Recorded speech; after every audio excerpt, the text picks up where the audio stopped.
All right, here we go. What a fast week that was. I hope you're not sweltering, but most people are these days.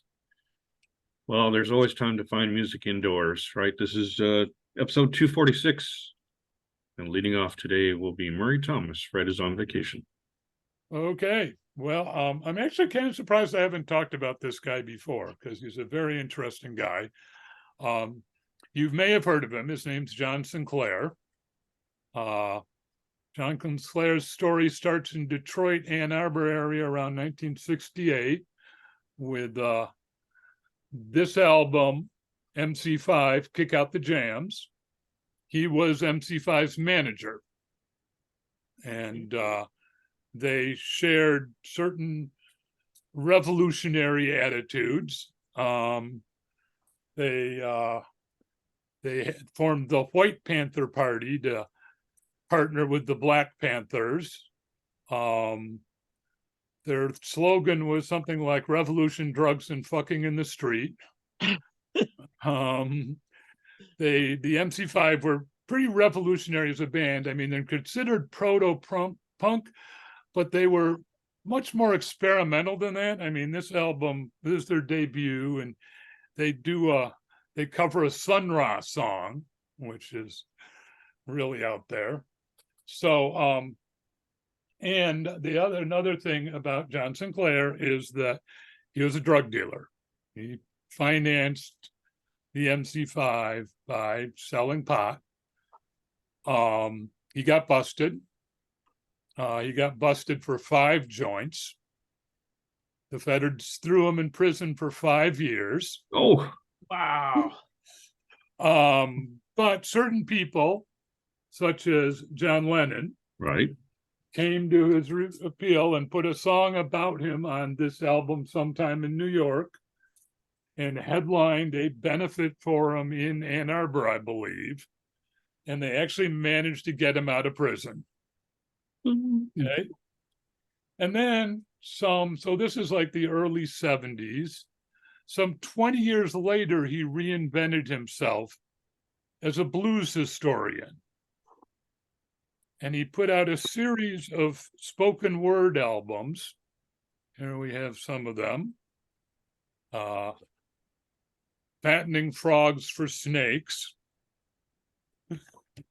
Full Circle with Wayne Kramer, who was the guitarist for the MC5. Country Blues. He even put out a book of some of the lyrics. And what he did with these is he took the old blues riffs and over the blues riffs told stories about the musicians who made those riffs famous. Nice. Yeah, so he does. I talked about a lot of I don't know, old blues guys I never heard of, certainly, and the Delta Sound. They just, I don't know, really fun stuff to listen to, and very, very informative. How, a lot of them got screwed over by their by their record companies. I mean, that's what the whole Fattening Frogs for Snakes business is about.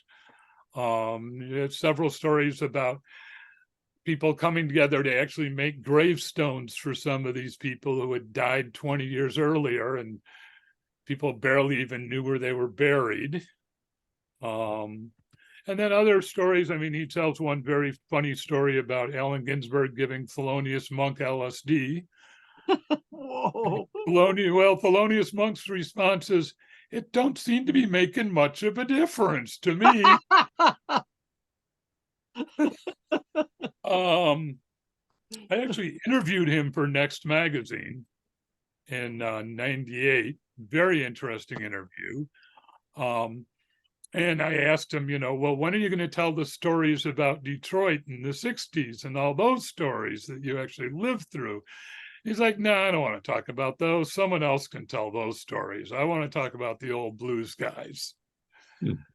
So I highly recommend looking up. I'm not sure how many of these are in print, but I know I found he re-recorded a bunch of this stuff on a new album, which I found on Bandcamp recently. So John Sinclair and his blues scholars talking about the old blues days and riding the Peavine Special from Mississippi to Chicago and things like that. You know who else is a blues scholar? Is Billy Gibbons from ZZ Top. Okay. And I don't know if you've ever heard of Reverend Billy C. Wirtz. He's usually considered as the kind of a novelty act, but he's also a blues scholar, archivist and stuff. Okay. Too bad Fred's not here in a way, because in Santa Monica, there's a folk singer named Phil Oakes. You might remember him. Right. Oh yeah. Yeah. Phil Oakes. His brother Michael. Phil Oakes passed away a long time ago, I guess. But Michael Oakes, I haven't talked to him in a long time, but that guy has the Michael Oakes radio archives, and he has recordings of all kinds of stuff. So if you're Wow. interested in that kind of historical stuff, I'll have to try to give him a call again. I used to have questions for him before the internet was available as a resource, So yeah, that's Okay. John Sinclair. I'm gonna write that down. I'm a big MC5 fan. Those guys are great. Check Yeah. out the jams. Yep. Yep. Pretty radical for the times. Very radical for the time. Which is why they, never made it anywhere. But and it's fun to look up old live footage of them. Yes. And especially they're so young and so energetic. It's crazy. Yeah. And well, shoot. Bands that we knew in the 60s, all of those people are really old, not like us. Oh no, Really old. Yeah. Those are the guys that are old. they're not turning us. 80. Yeah. Yeah. Yeah. Man. Well, MC5, yeah. Some people accuse them of being the fathers of punk. Some people do. And they were, of course, very closely associated with the Stooges. In fact, the Stooges got their first record contract because the guy from Elektra had gone to Detroit to sign the MC5, and the MC5 were like, well, you should sign these guys too. Hey. Yeah. And I do believe Elektra Records more or less regretted both of those decisions, but at least they did at the time. I think nowadays, when the old albums are considered classics and Yeah. or Residual sales. New York Dolls too. Yep. Same vein. Yep. David Johansen and the New York Dolls. Yeah. Yep.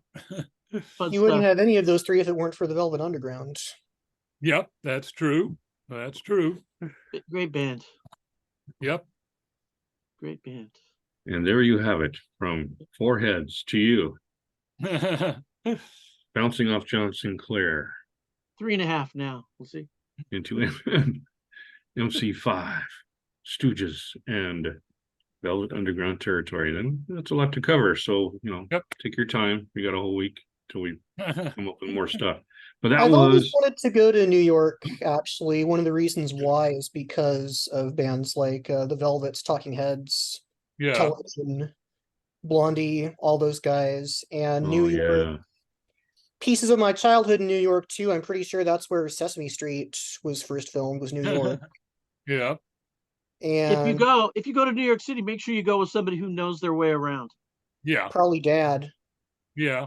because otherwise it's a really weird territory to negotiate on your own. Believe me. they might steal your cap. Among other things. Yeah. What's All the other right, thing in New right. York I wanted to see? Oh yeah, imagine the John Lennon Park. I really want to see that someday. Okay, one more thing on your itinerary, people. Okay, that was 246. We've got 3 more episodes to go. Hey.